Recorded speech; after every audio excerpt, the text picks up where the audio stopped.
Good morning. I am just sitting on my parents' back deck here in North Carolina and enjoying some beautiful weather. It's like 65 degrees and sunny at the beginning of January, and the sky is blue and beautiful and the sun's out. So I just thought it would be good to get some fresh air.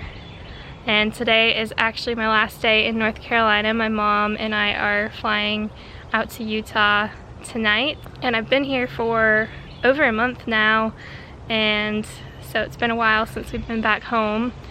I'm looking forward to seeing Jake because he's been gone for almost 2 weeks now, so that will be good.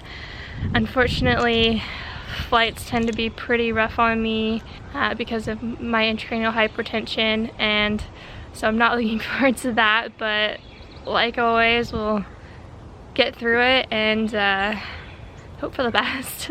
I've really enjoyed spending time with my family here the last few weeks, and it's just really nice to have so much support and family around you, especially when you're not doing well. And the last few weeks have been really tough health-wise and unexpectedly so, but thankfully things with my adrenal situation are starting to stabilize. We haven't had as many scary episodes as we were having a week and 2 weeks ago, and I'm really thankful for that because that stuff is just scary. Unfortunately, my stent hasn't seemed to help any of my intracranial hypertension symptoms. I'm a little bit nervous about going back home to the high elevation because of how much worse that makes me feel, but we will take things as they come, and God will be with us. I don't know what's next with that. Of course, my next option really is a shunt, but I'm not really ready to go there yet. We'll just see for now. Yeah, so anyway, this is my childhood backyard. I'm gonna flip this around and show you. There used to be a zip line. I'll try to zoom in here. On that tree there's still the ladder, and it would go over to one of those trees over there. When I was like 8 or 9, my dad and I started building this playhouse here, and unfortunately it was never finished, but it's still just sitting there. And then this was our bunny cage, and so we had 2 bunnies that were in there. It's empty now, but good memories. And during the spring, my mom has tons of like beautiful flowers out here, and it's gorgeous.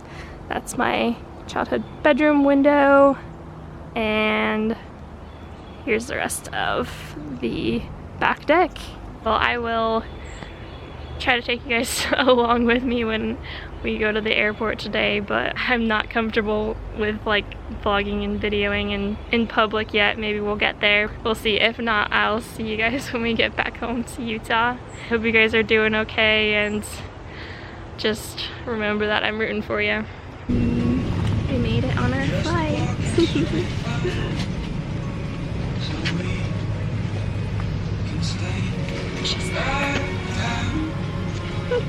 My mom and I made it back to Utah just a few days ago, and the trip was pretty difficult. Planes for me tend to be really tough because of my intracranial hypertension.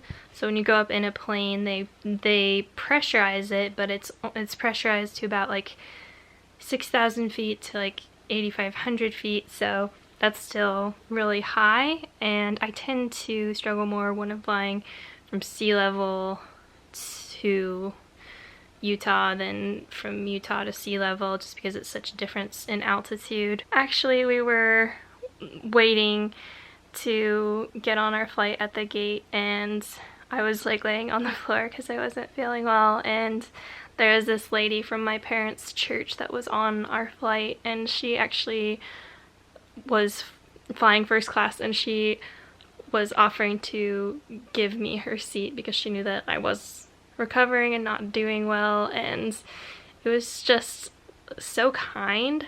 And we ended up not taking her up on it because she also has knee troubles and things like that, and I just felt too bad to say yes, but it was just so kind and reminded me of how many good people there are in the world. But I'm really happy to be back with Jake. He picked us up at the airport and he had flowers for me, and he had like a pillow and blankets and ice packs in the car. Just really thoughtful. Unfortunately, I've had some rough nights since getting back here. The high elevation that we live at does make me feel worse, and so that's kind of a hard thing to come home to, but we'll get through it.